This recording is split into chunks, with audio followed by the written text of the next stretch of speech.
The rooftop of the Helix Tower shimmered under the Los Angeles twilight, all glass and steel and ambition.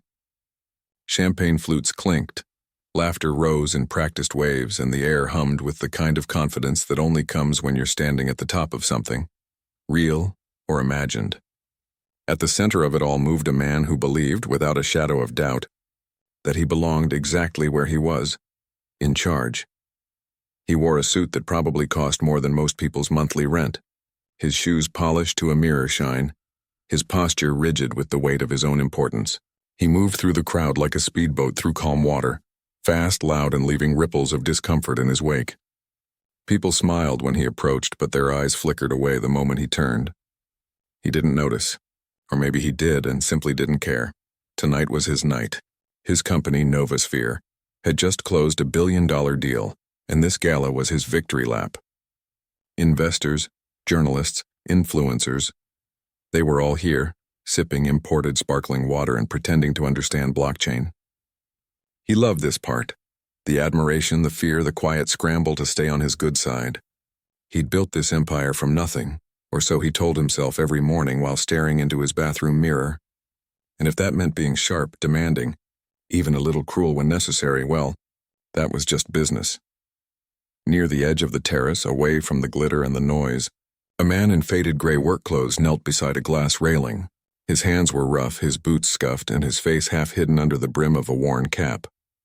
He dipped a rag into a bucket of soapy water and began wiping the smudges left by careless fingers. He moved slowly, deliberately, as if each motion mattered. He wasn't part of the party. He was part of the background, like the potted palms or the soft jazz playing from hidden speakers. No one spoke to him. No one even looked at him for more than a second. To the guests, he was invisible. Just another body doing a job no one else wanted to do. But then the CEO spotted him. His eyes narrowed as he strode over, his polished shoes clicking against the stone floor. He stopped just inches from the kneeling man, arms crossed, jaw tight. "Clean this properly," he barked, jabbing a finger at a faint streak on the glass. "This is a high-profile event. We don't pay you to leave smears." The man didn't flinch. He didn't look up. He simply nodded once, dipped his rag back into the bucket, wrung it out with quiet efficiency, and began again, this time with slower, more careful strokes. The CEO watched for a moment, waiting for an apology, for some sign of deference. When none came, he scoffed and turned away, muttering something about lazy contractors as he rejoined his inner circle. They laughed politely, already shifting the conversation to safer ground: stock prices, vacation homes, the new Tesla prototype. But not everyone had looked away. From behind the bar, a young woman paused while polishing wine glasses. She'd seen the whole exchange. She'd seen the way the older man had kept his head down, not out of shame but out of something else. Patience, maybe, or quiet dignity. She'd also seen the way his hands moved, steady, practiced, almost graceful. There was something familiar about him, though she couldn't place it. Maybe it was the way he held himself, calm even when insulted. Or maybe it was the kindness in his eyes when he'd earlier helped a waiter who'd dropped a tray of canapes, bending down without hesitation to help pick up the mess. She'd thanked him then, and he'd just smiled, a small warm thing, and said, "We all drop things sometimes." Now, watching him scrub the same spot over and over, she felt a knot tighten in her stomach. She knew that tone the CEO used. She'd heard it directed at her more times than she cared to count. "Fix this. Do it again. You're lucky to be here." It was the language of power, and it left bruises even when it didn't leave marks. The man in the gray clothes finished his section and moved to the next panel of glass. He worked without hurry, without resentment. When a guest accidentally bumped into his bucket, spilling soapy water onto the floor, the man didn't sigh or complain. He just set down his rag, grabbed a dry towel from his belt, and mopped it up. Then he offered the guest a small, polite nod before returning to his task. The young woman behind the bar watched all of this, her fingers still wrapped around a wine glass. She wondered what kind of person treats others like furniture, something to be used, ignored, or scolded when it doesn't perform perfectly. And she wondered what kind of person keeps showing up day after day to clean up after people who don't even see them. The night wore on. The music grew louder, the conversations more boisterous. The CEO gave a short speech, full of buzzwords and self-praise, and received a standing ovation. Cameras flashed. Toasts were made.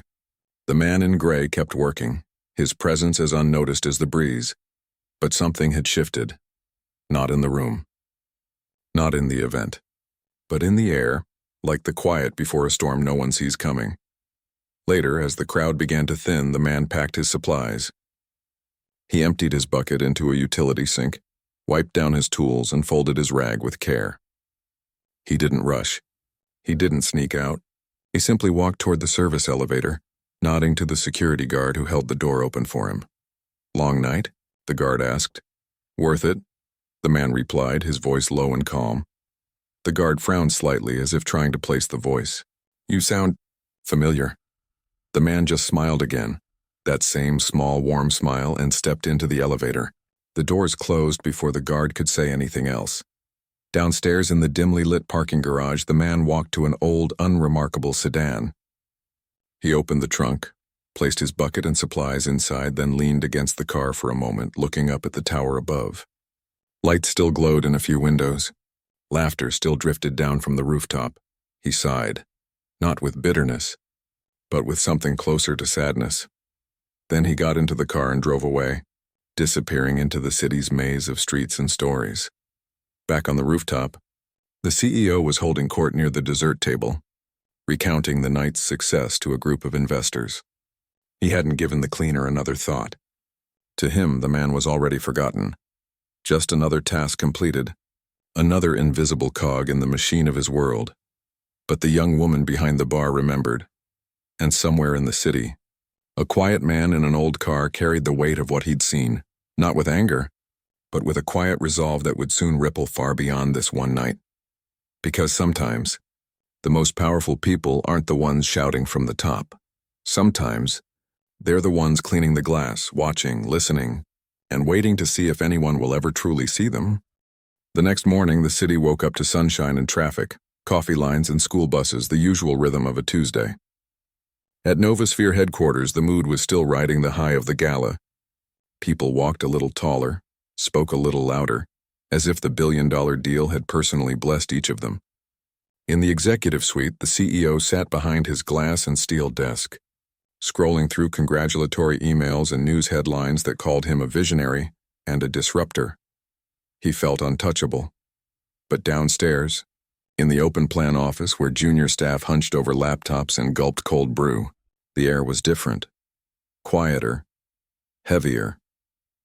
The young woman from the bar, the one who'd watched the whole thing unfold on the rooftop, couldn't stop thinking about it.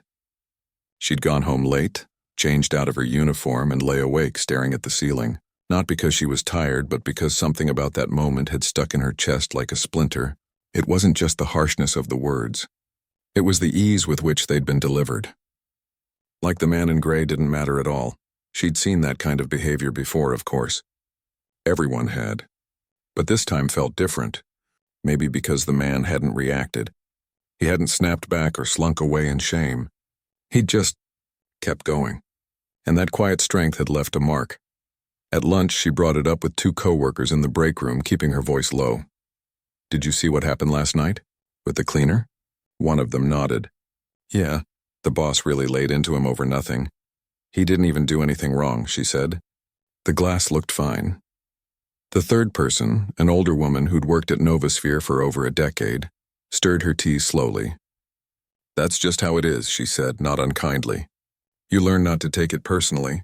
They don't see us as people, just parts of the machine." "But what if we're wrong?" the young woman asked. "What if he is someone?" They all laughed, not cruelly, but with the tired humor of people who've heard too many conspiracy theories.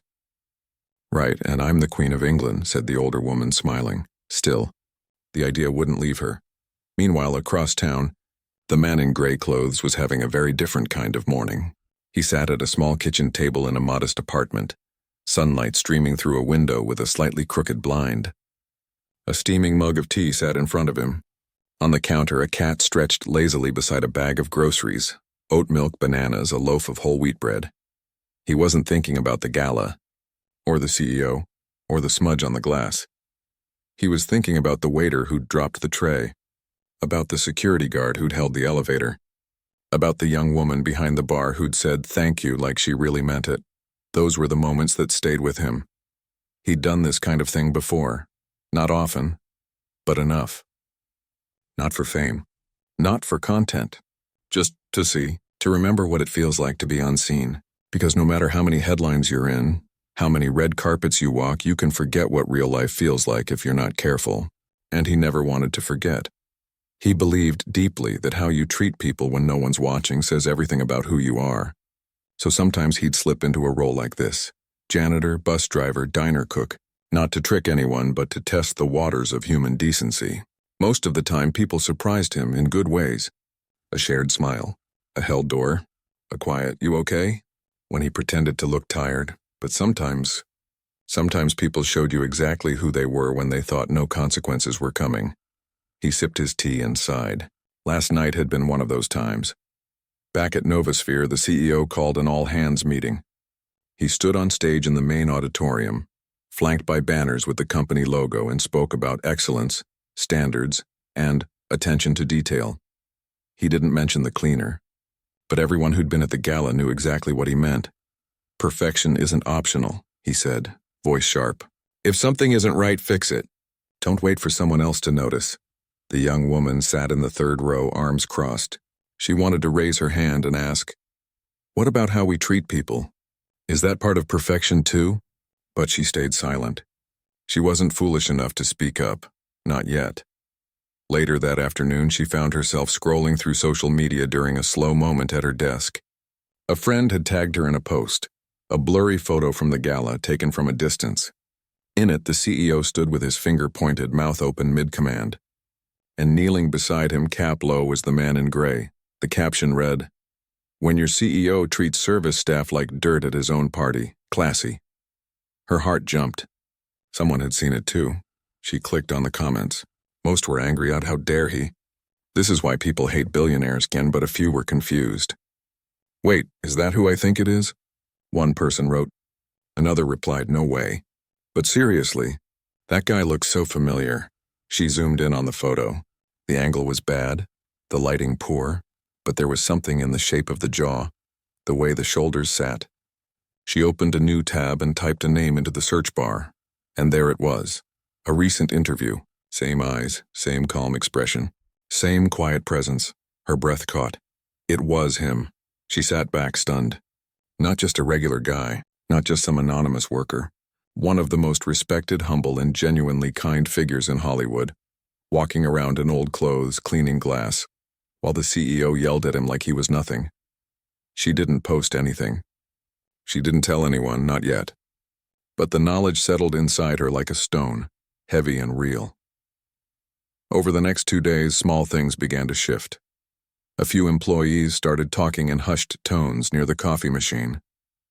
Someone printed out the photo and left it on the break room bulletin board, anonymous but pointed. The older woman from the tea-stirring crew pulled the young woman aside. "You were right," she whispered. "I saw the interview this morning. That was him. Does the CEO know?" the young woman asked. The older woman shook her head. "Not yet, but he will." And then, on Thursday night, it happened. Keanu Reeves appeared on a late-night talk show. The host, grinning, asked about his latest project. He answered politely, as always. Then, almost casually, the host said, "So I heard a rumor you've been working undercover lately?" Keanu chuckled softly. "Not undercover, just observing." "Observing what?" "How people treat each other," he said, his voice quiet but clear. "Especially when they think no one important is watching." The host leaned in. "And what did you find?" Keanu paused. "Most people are good. Really good. They hold doors. They say thank you. They notice when someone's having a hard day." He smiled faintly. "But sometimes, you meet someone who's forgotten that the person serving your coffee, cleaning your office, or fixing your street, they're just as human as you are." He didn't name names. He didn't need to. Within an hour, the internet exploded. Clips of the interview went viral. People dug up the gala photo. Security footage leaked anonymously, showed the CEO pointing, shouting, turning away in disgust. Memes flooded Twitter. News outlets picked it up. Billionaire humiliates Keanu Reeves, not knowing who he was. Kindness test goes viral as Hollywood star exposes CEO's true colors. At Novosphere, phones started ringing off the hook. Reporters camped outside the lobby. Employees arrived at work to find their inboxes flooded with messages from friends, family, even strangers. Is this true? Are you okay working there? That's messed up. The CEO sat in his office, blinds drawn, staring at his silent phone. For the first time in years, he felt something unfamiliar. Doubt. Not about the business, not about the deal, but about himself. Had he really been that harsh? That blind? He replayed the moment in his head. The smudge on the glass. The man's silence. His own voice. Sharp, impatient, entitled. And then he saw the talk show clip. His stomach dropped. It was him. Not an actor. Not a lookalike. Him. The man he'd yelled at, the man he'd treated like a nuisance, was someone millions admired not for his fame, but for his decency. The irony was so thick it choked him.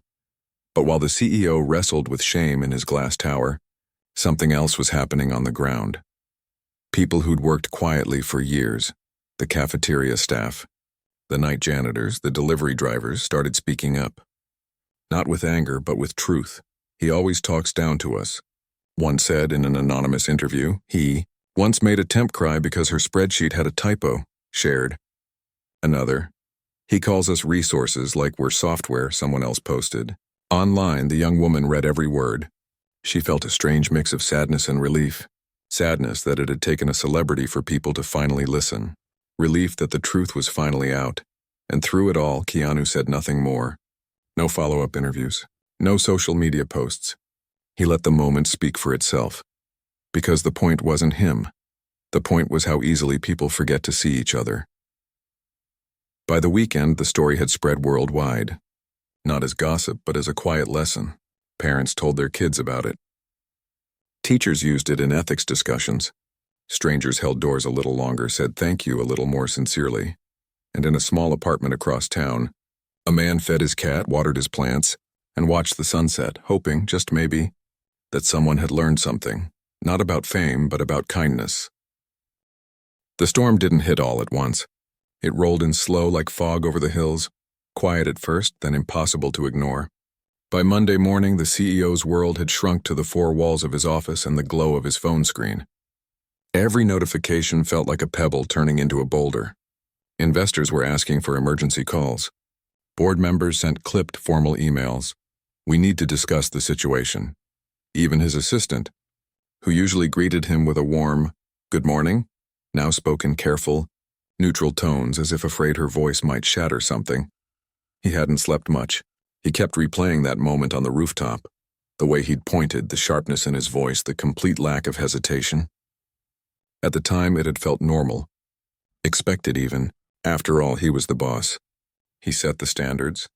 But now, seeing it through other people's eyes, through Keanu's eyes, it looked different.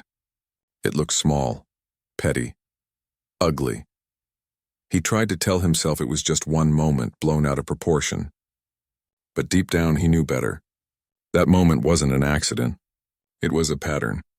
And the internet had done what no employee ever dared to do, hold up a mirror. Downstairs, the mood in the office had shifted completely. People still came to work, still answered emails, still attended meetings, but there was a new kind of silence between them. Not the silence of fear, but of waiting, watching, wondering what would happen next. The young woman who'd first noticed the man in gray now found herself at the center of quiet conversations. Co-workers pulled her aside in hallways, not to gossip, but to ask, "Do you think he'll apologize? Will things really change?" She didn't have answers, but she listened. And for the first time, she felt like her voice and the voices of everyone who'd ever been talked down to actually mattered. Then on Tuesday, something unexpected happened. A former employee, a woman who'd left Novosphere 2 years ago after being passed over for promotion despite stellar reviews, posted a long thread online. She didn't name the CEO directly, but her story was unmistakable. She wrote about being told her tone was too emotional in meetings while male colleagues shouted without consequence. About being asked to fetch coffee during strategy sessions. About crying in a bathroom stall after being told her ideas weren't executive material. "I stayed quiet because I needed the job," she wrote. But seeing what happened at the gala, It made me realize I wasn't alone, and I'm not ashamed anymore. Her post went viral. Within hours, others followed. A security guard described being reprimanded for loitering while on break. A software engineer shared how his suggestions were ignored until a senior manager repeated them as his own. A cafeteria worker recalled being told to smile more while serving lunch. None of it was illegal. None of it was dramatic enough for headlines on its own, but together it painted a picture of a culture where respect was reserved for titles, not people. The CEO read every word, not out of curiosity, but out of a growing uncomfortable clarity. This wasn't just about one rude comment. It was about years of behavior he'd never questioned because no one had ever challenged him. He thought about calling a press conference, issuing a statement, hiring a crisis team to manage the narrative. But something stopped him. Maybe it was the memory of Keanu's calm eyes. Maybe it was the quiet dignity of the man he'd yelled at. Or maybe it was the realization that no amount of PR could fix what was broken inside. So instead of talking to reporters, he did something he hadn't done in years. He listened. He walked through the office, not with his usual purposeful stride, but slowly, quietly. He stopped by the mailroom where two staff members froze when they saw him. He nodded. "Morning," he said, and kept walking. He stood near the kitchenette as someone reheated leftovers and for once didn't check his watch. He even sat in the back of a team meeting, not to evaluate, but just to hear how people spoke when they thought he wasn't paying attention. What he heard surprised him. People weren't angry, at least not in the way he expected. They weren't plotting revenge or gloating about his downfall.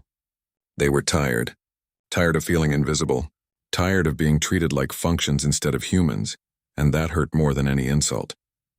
Meanwhile, the young woman received a message she never saw coming. It was from the security guard who'd held the elevator for the man in gray the night of the gala. He'd seen the talk show clip.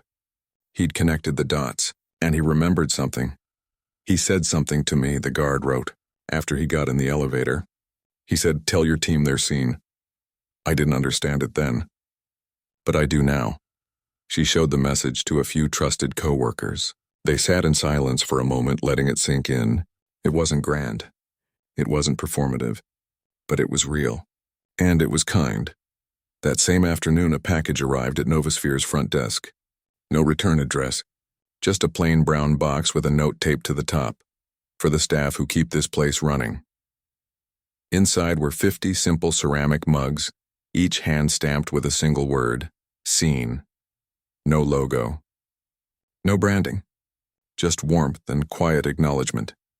People gathered around the box, touching the mugs like they were fragile. Someone started crying, not from sadness but from relief. Someone else took a photo and posted it online with just 3 words. "He remembered us." The post got thousands of likes, not because it was flashy, but because it was true. Back in his office, the CEO heard about the mugs. He didn't ask for one. He didn't deserve one, he thought. But he kept thinking about that word. Seen. How long had it been since he'd truly seen the people around him? Not as roles, not as costs on a spreadsheet, but as individuals, with lives, worries, dreams, and dignity. He picked up his phone, not to call his PR team, not to draft a statement. He called his assistant, the one who'd grown quiet, and asked, "Do you have a minute?" She came in, cautious, standing near the door. "Sit down," he said gently. "I'd like to hear what it's really like working here." She hesitated. Then slowly she sat. And for the first time in a long time, he listened, really listened as she told him about the little things. The way birthdays went unnoticed unless you were management. The lack of break time during crunch periods. The constant pressure to be always on. He didn't interrupt. Didn't defend himself. Just nodded, took notes, and said, "Thank you." When she left, he sat alone for a long time, staring out at the city below. The same view he'd admired for years now felt different. Less like a trophy, more like a responsibility. That evening, he did something else unusual. He turned off his work email. He drove home, not in his usual luxury sedan, but in an old car he rarely used, and stopped at a grocery store on the way. He bought ingredients for soup. Real soup, the kind you make from scratch. He hadn't cooked in years. As he chopped vegetables in his quiet kitchen, he thought about the man in gray clothes.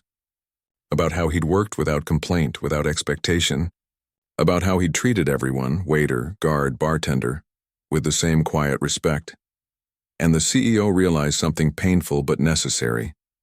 He didn't know how to be that kind of person. Not yet, but maybe he could learn. The next morning, he didn't go straight to his office. Instead, he went to the building's maintenance floor, the part of the company most executives never saw. Lockers lined the walls.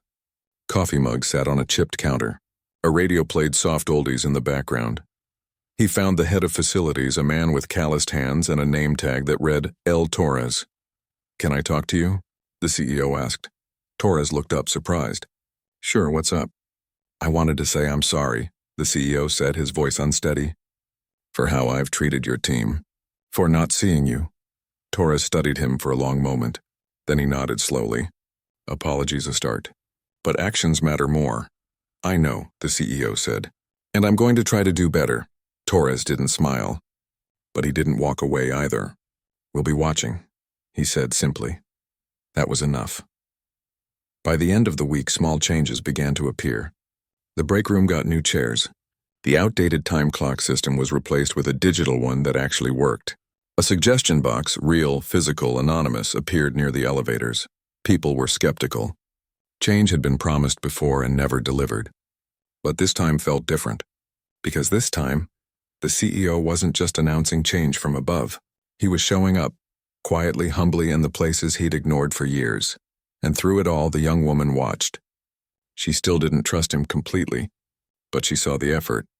And effort, when it's real, is hard to ignore. One evening, as she locked up her desk, she found a note slipped under her keyboard. No signature, just a sentence. "Thank you for seeing what others missed." She smiled. Not because she'd been praised, but because someone finally understood. The storm hadn't passed, but the clouds were beginning to part, and somewhere, a quiet man with a cat and a teacup watched the news not with pride, but with hope. Because real change doesn't come from shame, it comes from seeing and being seen. Weeks passed. The headlines faded. The internet moved on to the next big story. Another scandal, another trend, another celebrity wedding. But inside Novosphere, something quieter and more lasting had taken root. The CEO no longer walked through the office like a general inspecting troops. He moved slower now, with less certainty but more care. He still made mistakes. Old habits don't vanish overnight. But when he did, he apologized. Not with a polished email, but in person, looking people in the eye. Still, something was missing. He'd fixed policies. He'd listened. He'd even started eating lunch in the cafeteria instead of his private suite. But deep down, he knew none of it would mean much if he didn't face the moment that started it all. He needed to say sorry. Not to the world, not to the cameras, but to the man he'd wronged.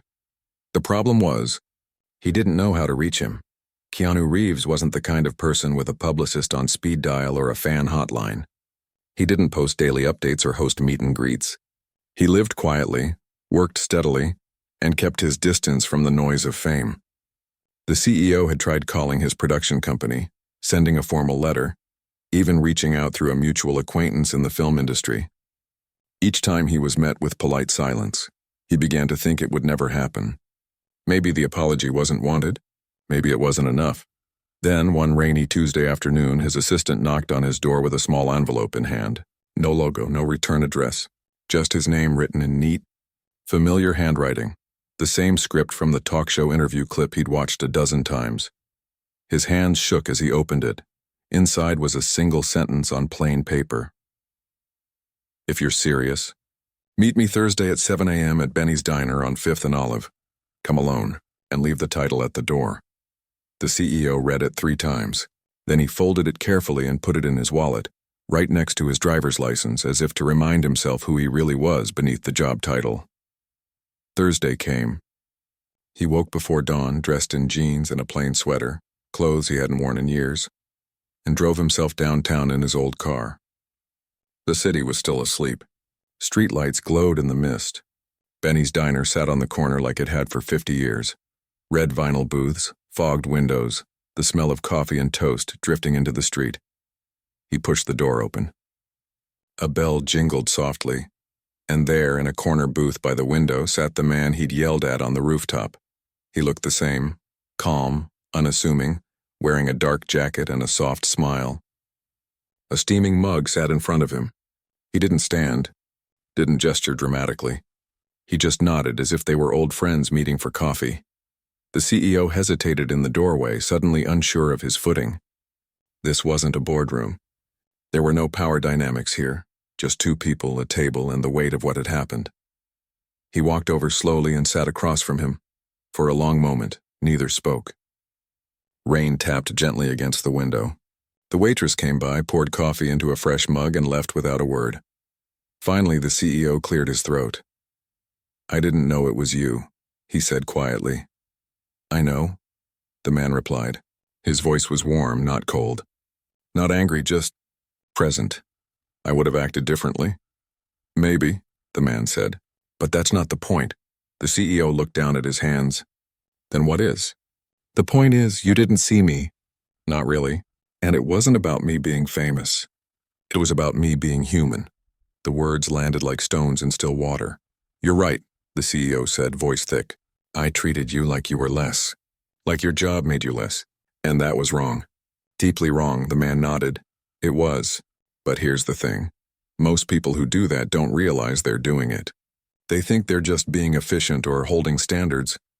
But standards shouldn't cost someone their dignity." "I never thought about it that way." "Few do," the man said gently, "until they're on the other side." They sat in silence again, sipping coffee. Outside, the city began to wake. Delivery trucks rumbled by. A jogger splashed through a puddle. A bus hissed to a stop. After a while, the CEO spoke again. "I've been trying to change things at the company. Better breaks, fairy feedback, actually listening to the people who keep the place running. But I don't know if it's enough." "Enough for who?"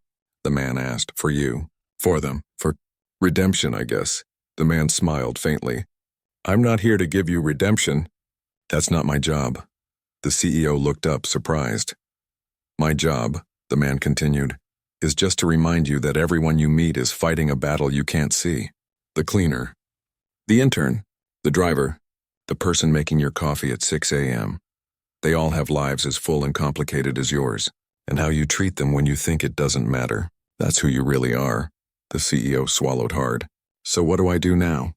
"Keep going," the man said simply. "Not for the headlines, not to fix your image, but because it's the right thing to do, even when no one's watching. Especially then." He paused, then added, "And don't wait for another wake-up call. Be the wake-up call for someone else." The CEO nodded slowly. It wasn't the grand forgiveness he'd secretly hoped for, but it was something better, something real. A challenge, not a pardon. They talked a little longer, about work, about life, about the strange way kindness can ripple outward when you least expect it. The man didn't offer advice like a guru. He spoke like a friend who'd seen a lot and learned to listen more than he spoke. When it was time to leave, they stood outside in the drizzle. "Thank you," the CEO said, meaning it more than he'd meant anything in years. The man shook his hand. Firm, warm, human. "Just remember, leadership isn't about being above people. It's about lifting them up." Then he turned and walked down the street, hands in his pockets, disappearing into the morning like he'd never been famous at all. Back at Novosphere, the CEO didn't announce the meeting. He didn't post about it or turn it into a corporate lesson. He just carried it with him, quietly like a compass. That afternoon, he called a small group together, not executives, but frontline staff, the people who cleaned the floors, answered the phones, stocked the supply closets. He sat with them in a circle, no table, no hierarchy. "I've been thinking a lot," he began, "about how little I've asked you what you need. So today I'm just here to listen." And for 2 hours he did. No notes, no interruptions, just listening. One woman talked about how hard it was to find childcare for early shifts. Another mentioned how the fluorescent lights gave him headaches. A third said he'd love to learn coding but didn't know where to start. The CEO didn't promise miracles, but he promised to try. By the end of the week, Novosphere launched a pilot program, flexible start times for parents, better lighting in service areas, and a partnership with a local community college to offer free tech classes after hours. People were surprised. Not because the changes were huge, but because they were specific, personal, like someone had actually heard them. Meanwhile, The young woman, the one who'd first noticed the man in gray, was called into a meeting with HR. She braced herself, expecting another performance review or policy update. Instead, she was offered a new role, coordinator of workplace culture. Her job? To make sure the voices of support staff were included in company decisions, to build bridges between floors, between titles, between people. She almost said no. She didn't feel qualified. But then she remembered the note she'd found under her keyboard. Thank you for seeing what others missed. Maybe that was enough. She said yes.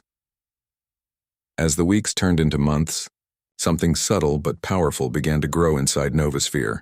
Trust, not the kind built on contracts or bonuses, but on small, consistent acts of respect. A manager staying late to help a new hire, an executive thanking the night cleaner by name, a team celebrating a janitor's birthday with cupcakes. It wasn't perfect. There were still bad days, missteps, old habits that crept back in. But the difference was this. Now when someone slipped, others gently called them back, not with shame, but with care.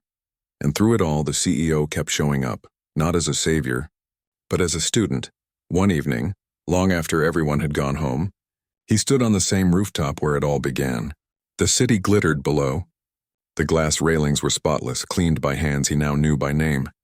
He didn't feel proud, but he felt hopeful, because change doesn't happen in a single moment.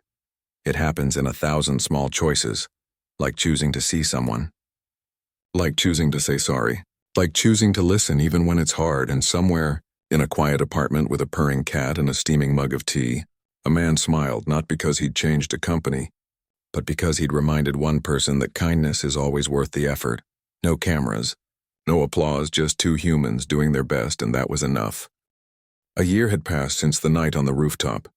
The seasons had turned, the headlines had faded, and the world had moved on to newer dramas. But inside Novosphere, something quieter and far more lasting had taken hold. It wasn't flashy. There were no viral videos or award ceremonies, just a steady, everyday kind of change that showed up in small ways.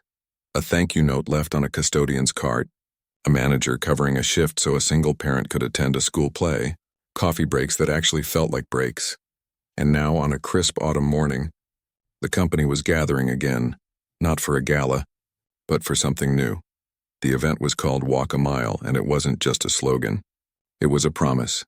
Every quarter, executives would spend a full day doing the jobs they rarely saw, cleaning restrooms, sorting mail, answering customer service calls, restocking the kitchen. Not as a stunt, not for photos, but as a practice, a way to stay grounded in the reality of the people who kept the whole machine running. Today was the official launch, and the energy in the room was different from the old galas. No champagne towers, no designer dresses, just folding chairs, warm coffee and reusable mugs, and a stage decorated not with logos but with photos, real photos of the staff. The night security guard laughing with his dog, the cafeteria cook holding her granddaughter, the IT technician fixing a laptop with a focused frown. At the front of the room stood the young woman who'd once watched from behind the bar, heart pounding as the CEO barked orders at a man in worn clothes. She wasn't behind a bar anymore. She stood tall in a simple blazer, her voice steady as she stepped up to the microphone. She didn't begin with statistics or corporate jargon. She began with a story. I used to think my job was to stay invisible, she said, looking out at the crowd. Executives in casual shirts, support staff in their uniforms, interns clutching notebooks. To do my work quietly, not cause trouble, and hope I wasn't noticed for the wrong reasons. But one night I saw something that changed everything. She paused, letting the memory settle. I saw someone treated like they didn't matter, and I saw that person respond with more grace than most of us could manage. That night taught me that dignity isn't given by a title. It's carried in how you treat others, even when you've been disrespected yourself. A few people nodded. Others wiped their eyes. No one checked their phones. I didn't know who he was then, she continued, but it didn't matter.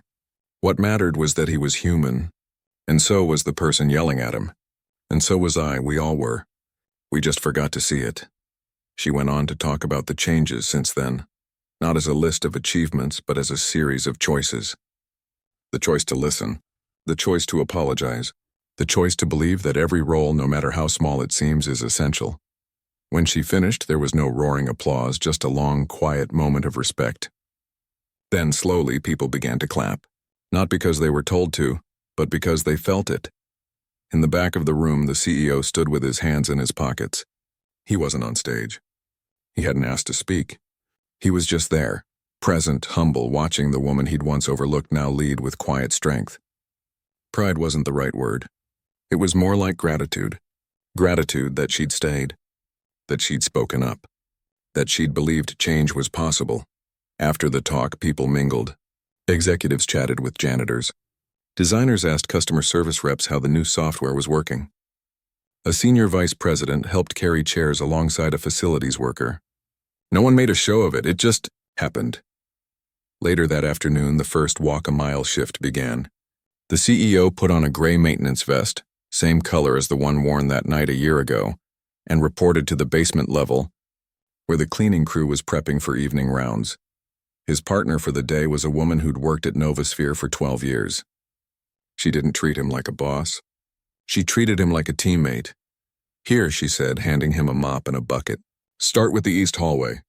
Watch for the loose tile near the third door. It squeaks if you step wrong." He nodded, took the mop, and got to work. It wasn't glamorous. The floors were scuffed. The trash bins were full. A coffee spill near the break room had dried into a sticky mess. But as he scrubbed, something unexpected happened. People smiled at him. Not the polite, nervous smiles of before, but real ones. A programmer gave him a thumbs up. An intern said, "Thanks for doing this." Even the security guard, who'd once held the elevator for a quiet man in a cap, nodded and said, "Looks like you finally learned how to hold a mop." The CEO laughed. It was the first real laugh he'd had in months. Meanwhile, upstairs, the young woman walked through the offices, checking in on the day's pairings. She saw a finance director learning how to refill toner cartridges from the mailroom staff.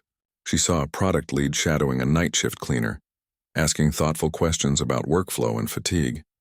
Everywhere she looked, walls were coming down, not with speeches, but with shared effort. At the end of the day, everyone gathered in the cafeteria for a simple dinner.